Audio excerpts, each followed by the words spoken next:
Welcome to एनजीकॉन academy. और अब जो है हमारा नेक्स्ट टॉपिक वो काफ़ी इंटरेस्टिंग टॉपिक है और वो है force on a current carrying wire. सबसे पहले एक ओवरव्यू देता हूँ कि हो क्या रहा है और उसके बाद हम ये डिस्कस करेंगे कि क्यों हो रहा है। तो कंसिडर करते हैं एक डायग्राम जिस पे हम कंसिडर कर लेते हैं कि टू मेटल रेल्स हैं। ठीक है, ये एक इस तरह की मेटल रेल है और एक इस तरह की मेटल रेल है। इनके ऊपर पड़ा हुआ है जी एक अदद वायर। ठीक है, इस तरह करके। और ये सारा कुछ कनेक्ट हुआ हुआ है एक बैटरी से। और इस सारे अपरेटस को हमने ऐसे रख दिया है कि ये एक मैग्नेटिक फील्ड के अंदर है। क्रॉस और डॉट का मतलब आप लोगों को आता है, यानी कि हमने इस सारे अपरेटस को प्लेस कर दिया है एक एक्सटर्नल मैग्नेटिक फील्ड में, जिसका नॉर्थ पोल ऊपर है और साउथ पोल नीचे है। अब होगा क्या स्टूडेंट्स कि क्योंकि ये कनेक्टेड है तो करंट जो है वो यहां से आएगा, इसमें से पास होगा और ये हमारा सर्किट कंप्लीट हो जाएगा। लेकिन हम देखेंगे ये कि जब इसमें से करंट पास होगा तो इस वायर के ऊपर एक फोर्स लगेगी, या तो इस तरफ लगेगी या तो इस तरफ लगेगी। तो ये है टॉपिक का मेन थीम कि अगर हम एक करंट कैरिंग वायर को एक मैग्नेटिक फील्ड में प्लेस कर दें तो क्या होता है, उसके ऊपर फोर्स लगती है। अब इतना हमने देख लिया कि उसके ऊपर फोर्स लगती है, हमने सिर्फ 3 सवालों का जवाब देना है। सबसे पहला सवाल होगा वाई, कि फोर्स क्यों लगती है। दूसरा होगा हाउ मच, यानी कि कितनी लगती है। और तीसरा होगा इन व्हाट डायरेक्शन। तो अगर हम इन 3 चीजों को समझ लेना तो ये टॉपिक हम सारा का सारा बहुत आराम से समझ सकते हैं और इससे रिलेटेड एमसीक्यूज भी सारे के सारे हम कर सकते हैं। अब होता क्या है स्टूडेंट्स, बारी बारी एक एक सवाल का आंसर करते हैं। सबसे पहला जो था सवाल वो था वाई, कि why does a force acts. तो सिनेरियो बना लेते हैं अपना। ये देखें स्टूडेंट्स के ये वायर थी हमारे पास और इस वायर में से करंट इस डायरेक्शन में पास कर रहा था और ये वायर वायर प्लेस हुई हुई थी एक एक्सटर्नल मैग्नेटिक फील्ड में। तो ये था हमारे पास टोटल सिनेरियो। अब हमने ये पढ़ा है कि जब भी एक वायर में से करंट पास होगा तो उसकी वजह से उसके अंदर मैग्नेटिक फील्ड बनेगी। ठीक है, तो अब अगर मैं राइट हैंड रूल से फाइंड करने की कोशिश करूं तो किस तरह से फाइंड होगा कि थंब जो है हमारा नीचे की तरफ जा रहा होगा ऐसे करके, और जो हमारी फिंगर्स हैं वो कुछ ऐसे करके कर्ल हो रही होंगी।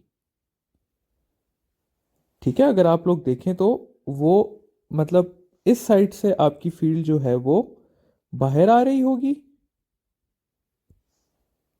इस साइड से आप लोगों की फील्ड बाहर आ रही होगी और इस साइड से जो फील्ड है वो अंदर की तरफ जा रही होगी।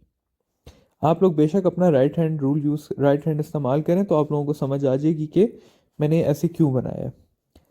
अब स्टूडेंट्स अगर आप लोग इस साइड को गौर करें, ये वाली जो साइड है, तो यहां पर जो हमने फील्ड अप्लाई की हुई है वो अंदर की तरफ जा रही है और जो वायर की अपनी फील्ड है वो बाहर की तरफ आ रही है। तो यहां पे दोनों फील्ड्स एक दूसरे को कैंसिल कर देंगी। जबकि अगर आप इस साइड पे देखें तो जो हमने फील्ड अप्लाई की हुई है वो भी बाहर अंदर की तरफ जा रही है और जो वायर की अपनी फील्ड है वो भी अंदर की तरफ जा रही है। तो इस जगह पे ये दोनों फील्ड्स एक दूसरे को इन्फोर्स कर देंगी। ठीक है, तो अब यहां पर फील्ड इन दूसरे को इन्फोर्स कर रही है और राइट साइड पे फील्ड्स एक दूसरे को कैंसिल कर रही हैं। तो एज अ रिजल्ट हमारे पास क्या होगा कि एक नेट पुश मिलेगा इस वायर को वीकर फील्ड की तरफ। तो ये वायर मूव करेगी from stronger field to weaker field. ठीक है, तो ये है हमारे पास कॉन्सेप्ट कि क्यों वायर पे जो है वो फोर्स लगती है। इसी चीज को मजीद अच्छे तरीके से एक्सप्लेन करने के लिए इस सिनेरियो से जरा एक हटके सिनेरियो लेते हैं। सिनेरियो कुछ इस तरह से ले लेते हैं कि हमारे पास दो वायर्स हैं,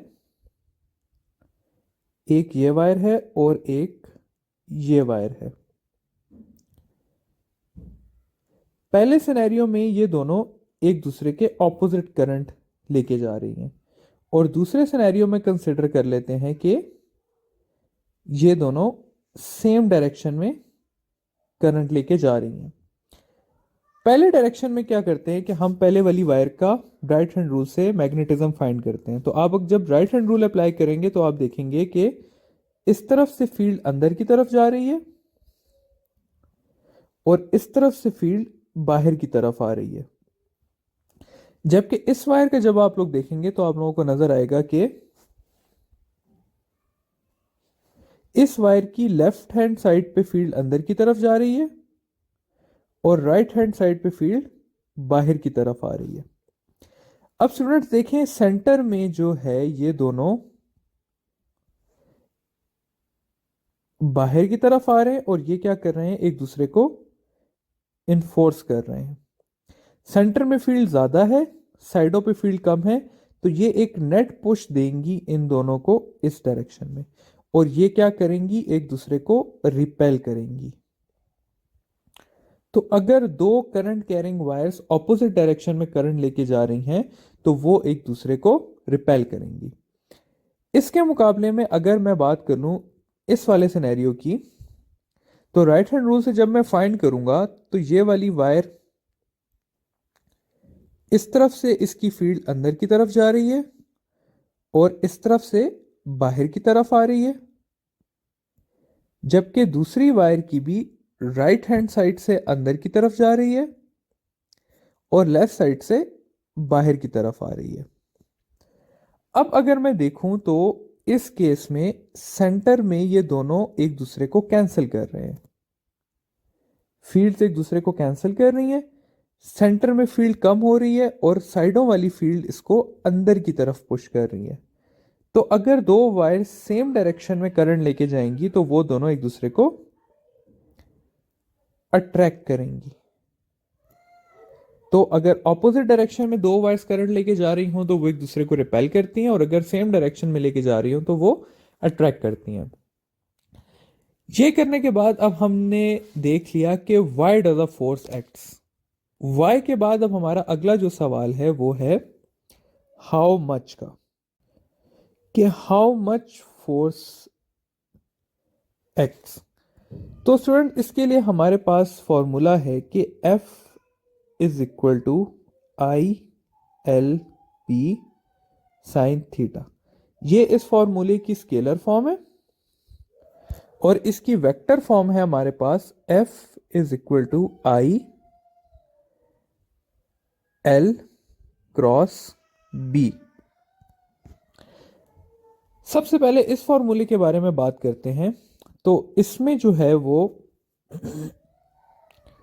फोर्स डायरेक्टली प्रोपोर्शनल है आई के, और आई है हमारे पास current in a wire. I हमारे पास डायरेक्टली प्रोपोर्शनल है एल के, और एल है हमारे पास length of a wire. Force है हमारे पास डायरेक्टली प्रोपोर्शनल टू बी, और बी है हमारे पास एक्सटर्नल मैग्नेटिक फील्ड। ये वो वाली फील्ड है स्टूडेंट्स जो हमने अप्लाई की हुई है। और एफ है हमारे पास directly proportional to sine theta, और थीटा है हमारे पास